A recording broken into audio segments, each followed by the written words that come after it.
Hi, I'm Jenny Champeau, the director of the Book of Mormon Art Catalog, and today we're joined by Christine Haglin. Welcome. Thanks. Nice to be with you. Christine is a scholar of Mormon studies. She's the former editor of Dialogue, a journal of Mormon thought, and she's the author of the book of Eugene England, a Mormon liberal, which is part of the Introductions to Mormon Thought series published by the University of Illinois Press. And she's also currently a PhD student in American Studies at St. Louis University. She's just a real expert on so many things, and we're delighted to have her join us to talk about art and scripture today. The scriptures we're looking at are Alma 43 to 52. And the piece we picked is actually a photograph by Mandy Jane Williams, who's an artist who does a lot of um, images of women in the Book of Mormon. And this piece is called Morianton's Maidservant. Christine, this image is just so striking and honestly kind of startling when you first see it. Can you start by just describing the image and what you see going on here? Sure. We have this beautiful woman who clearly has been beaten up, and that is the arresting feature. And then you start to look, and she's holding a torch. She's almost in exactly the same pose as like the young women's medallion. Like, it really Right. reminds me of that.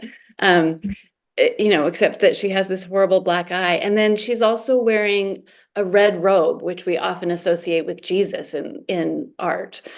So there's a lot going on in a relatively simple and straightforward Hmm. image. And then she's in nature. And so you get the idea that the torch might be a wayfinding device as well as a symbol. Right. Yeah. Yeah. And I have to say, just her pose with that torch and the way she's clasping her cloak there, it reminds me a little bit also of the Statue of Liberty. Just, Mhm. I feel like there's just an echo there of that composition, maybe some ideas about liberty and justice and steadfastness. And she has such a strong gaze. Like her head is held high. She's looking right out at the viewer, even though she's clearly been through some difficult things. Now, Morianton's maidservant is a fairly minor character in the Book of Mormon. We just read about her, I think, in it's just one verse that talks about her. Um, so I noticed she isn't even in the so let's see what's it's in Alma 50 that she Mhm. appears. She doesn't even make it into the chapter heading Yeah. of Alma 50. So you have to know where to find her. Um, Yeah. so in verse Alma 50, verse 30 and 31. Okay, so she gets two verses. Yeah. Um, do you have those there? Should Yeah. we read those? Sure. It says, and behold, they would have carried out this plan. That is, the followers of Morianton who are dissenters from the Nephites and trying to go away northward. It says, they would have carried out this plan into effect, which would have been a cause to have been lamented. But behold, Morianton being a man of much passion, therefore he was angry with one of his maidservants, and he fell upon her and beat her much. And it came to pass that she fled and came over to the camp of Moroni and told Moroni all things concerning the matter, and also concerning their intentions to flee into the land northward. Okay. So she becomes a spy, right? She basically acts as a spy and gives Moroni this information that he needs to quell this dissent before they have a chance to go into the north and gather their forces and maybe come back and attack the rest of the Nephites, which is something that Moroni has a lot of recent experience with. Right, right. Yeah. So she ends up being a real hero here, giving this vital information that helps them in a strategic way to protect themselves from Morianton's group, I guess, of soldiers. And so I noticed in the Book of Mormon art catalog there are only 15 images that we've found that we've cataloged of Morianton's maidservant. There are only nine of those 15, there are 9 unique artists, right? So of all the Book of Mormon artists or LDS artists out there, 9 of them have tried to depict Maury Anton's maidservant.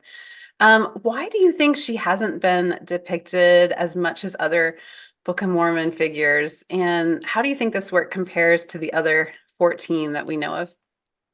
Yeah, so I mean, I don't know. Maybe because she's a minor character and um by this point in the war chapters of Alma, I'm pretty tired. I'm not necessarily always reading carefully. I mean, it could be just a matter of where she comes in the narrative. I also think there's a way that this is not the image of women we're expecting in the scriptures. I mean, one of the things that happens more than once in the scriptures is that women try to tell men something and they're not believed. Hmm. So this counters our expectation of women as either meek and motherly or as, gossips. When Jesus was resurrected and the women went to tell the disciples, they thought they were telling idle tales, right? They didn't Uh, believe them. So this runs against our all of our expectations about women, I think, in the scriptures. So maybe that's part of it. Uh, by way of comparison, you could think about Minerva Teichert's painting of Morianton's maidservant, where she appears almost as an angel, right? The lighting mhm. around her is such that she seems to be glowing, which also happens in this picture, but her feet almost look like they're above the ground in the Teichert. She doesn't Mhm. she doesn't appear like an earthbound figure. And so there she's highlighted as a messenger, um, Okay. in the way that we expect angelic messengers even. And this is different. The Williams, I think she's very much earthbound, right? Her physicality is an important Right. element. So it's not just her message, but it is her as a physical being that's emphasized. That's really interesting. I feel like also in the Tykert one, maybe the woman, the Morianton's maidservant is not, or we don't see the marks of abuse the same way. That she's a very strong figure in a strong pose, but she's unscathed. And I feel like that's sort of when I look at the other, Yeah, there's like one little cut on her arm in one of them, or like a tiny little bit of blood on her cheek or something small. And this really leans into, right. Yeah, so I feel like the other 14, when I looked through them, either the woman, the maidservant, is either this kind of fainting maiden falling at the feet of Moroni, desperate for help, but also desperate to offer information, or she's strong and standing but unscathed. And I think Williams does something totally different than either of those, where we have a woman who's clearly been through hard things, who's been abused, um, yet she's still strong, right? I feel like the way she's clasping her cloak is a little bit like a little closed off, like a little protective, like she's a little nervous, and yet she's holding that torch and she's looking right out at us. So there's this like duality of um like I mean maybe like all of us feel in life, right, that we're wounded and yet willing to move forward, and we're still here, right, even though we've been through hard times. yeah. And I mean, to me, that the expression on her face and her gaze, as you point out, is so direct and so forceful. She's demanding to be taken seriously. Yeah. Despite having just experienced, um, one of the things that makes women most powerless in the world. Yeah. She's claiming the power of her knowledge, um, Right. and her strength in that picture. Okay, so let's talk a little bit about, I mean, I feel like I'm kind of two minds on this piece because I think it's a really arresting image. And I like that. It's also not a piece that is fun to look at, right? It's uncomfortable, but I think it does some important work that way by making me uncomfortable as the viewer. I worry a little bit that I don't know, that maybe the piece sentimentalizes domestic violence a little bit. I don't know. Do you see any issues here with that? I don't know. I Yeah. mean, yes, I mean, I see that worry, and I think that is something we should be thinking about. But I also think that our tendency is always to look away from victims of domestic violence, and or to regard them only as victims. And so the duality that you point to in this painting of, being frightened and Mhm. holding her robe around her, but also demanding that people listen to her. Right. That is that feels powerful to me, and to me that feels like the right, well, a right way to pay attention to victims of domestic violence, to see them not only as victims but as full people. Mhm. And so I think the image does good work in that Yeah. way. But it is very uncomfortable. Mhm. Uh, and I think on the whole, the Book of Mormon should be uncomfortable. It should make us uncomfortable more often than maybe it does. Mm. I've heard every once in a while in Sunday school this year comments about how I always feel peaceful when I read the Book of Mormon. And I think, huh, like that. Of course that happens, right? I mean, there is peace in reading the scriptures and feeling close to God in that way, but the actual text Mhm. is quite disturbing on a pretty Yeah, regular basis. that's exactly right. Yeah. Yeah, that's interesting, Christine. Yeah. Do you have any final thoughts here on your reaction to this character in the Book of Mormon, these scriptures, or this artwork?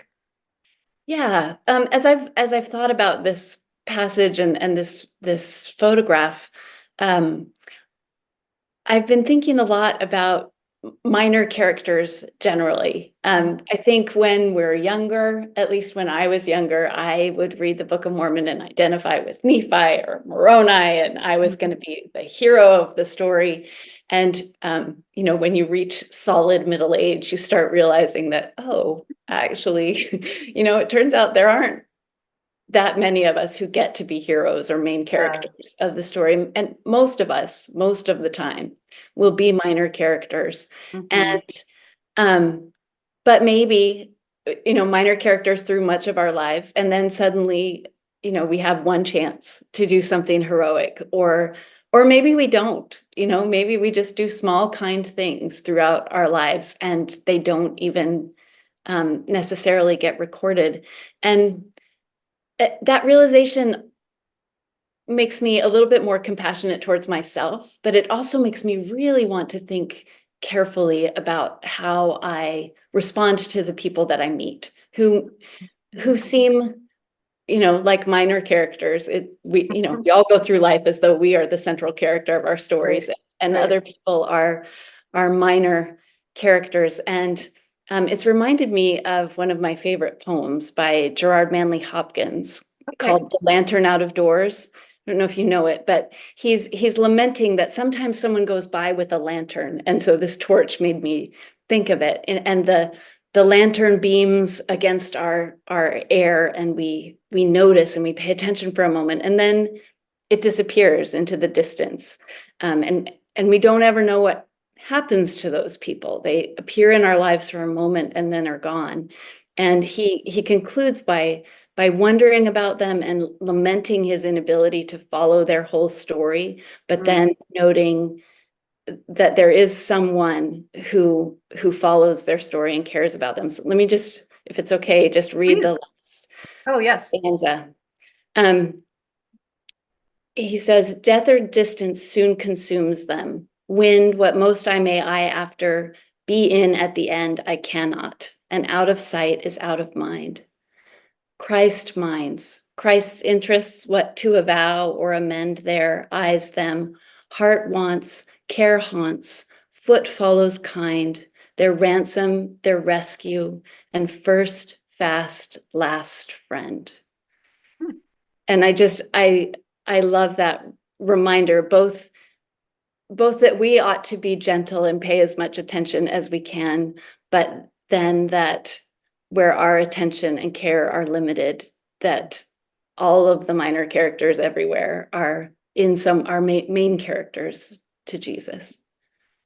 What a beautiful testimony. Thank you for sharing that. And I'm so glad you brought some poetry into this discussion too. Thanks for joining us today. Thank you for inviting me.